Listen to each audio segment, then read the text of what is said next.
So, what if you could see the future? And no, I'm not talking about with a crystal ball. I'm talking about with data. That's really the big promise of time series analysis. And in the next few minutes, we're going to break down everything you need to know to absolutely master it for your next exam. I mean, it's the ultimate question, isn't it? From weather forecasts to stock prices, we're all constantly trying to guess what's going to happen next. But how do we get past just guessing? How can we actually predict the future with any real, solid accuracy? Well, the answer is hiding in the past, and our tool to find it is time series analysis. It's all about looking at data points over time, to uncover these hidden patterns, to really understand trends, and to start making some pretty educated predictions about what's just around the corner. Okay, so here's our game plan. We're going to start with the core formula that makes all of this work. Then we'll break down all the key pieces, trend, seasonality, cycles, and then we'll wrap it all up with a final cheat sheet that's going to help you totally nail your exam. So let's just dive right in. The whole thing really starts with this one, kind of elegant formula. You can think of it as the secret code that unlocks the story hidden inside any set of data that's been collected over time. And here it is, this simple equation. It's like the DNA of our data. It shows us that any time series is really just made up of 4 key ingredients: a trend, some seasonal patterns, maybe a cycle, and always a little bit of randomness. So let's start taking them apart, one by one. Okay, let's get started by decoding the first 2 major components. And trust me, these are the big ones: the long-term direction of our data and its super predictable repeating rhythms. First up, we've got the trend. You might also hear it called the secular trend. Now, the most important thing to remember here is that a trend is not some sudden spike. It's the slow, steady, long-term direction. Think of it as the overall trajectory. Is the data generally creeping up, drifting down, or staying flat over a really long period? So, how do we actually pull this trend out from all the other noise in the data? Well, statisticians have a toolkit with 4 main approaches. They range from, a quick sketch to a super precise mathematical calculation. Let's see how they work. The first 2 methods are, let's call them quick and dirty. They're fast, but they have their downsides. The freehand method is basically just eyeballing it. You draw a line where you think it fits. It's fast, sure, but it's totally subjective. The semi-average method is a little more structured, but it has this one major flaw. It assumes the trend is a perfect straight line, which, let's be honest, almost never happens in the real world.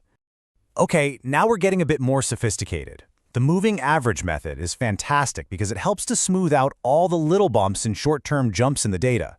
By averaging out values over a certain period, it just makes that underlying long-term trend way easier to see. And finally, for when you need to be absolutely precise, we have the principle of least squares. This is the gold standard, the heavy hitter. It uses some serious math to calculate the one single straight line that best fits the data. When you need to be exact, this is the one you use.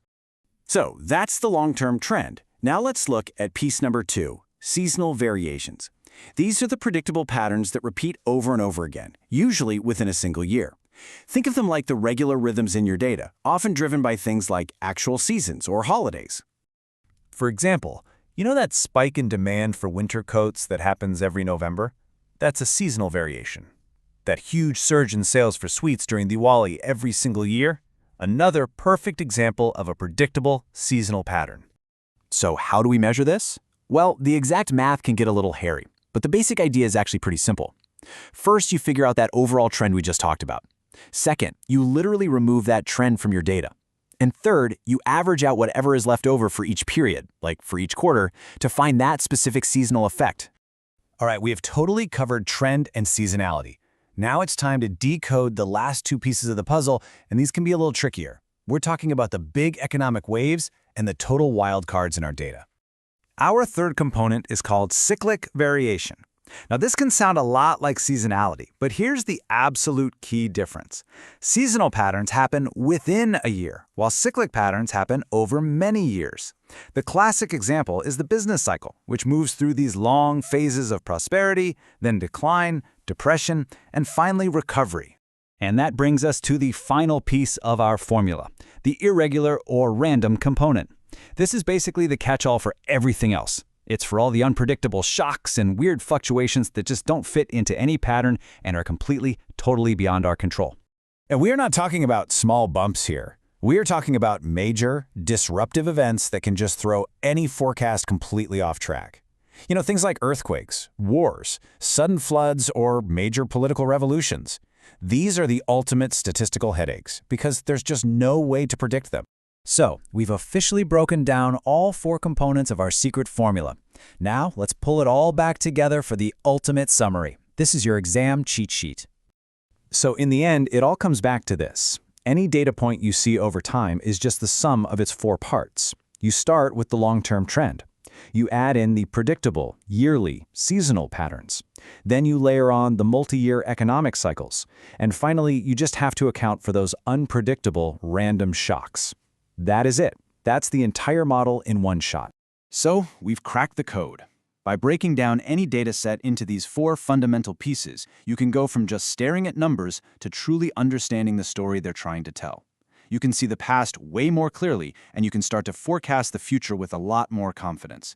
The only question left is, now that you've got the tools, what are you going to predict?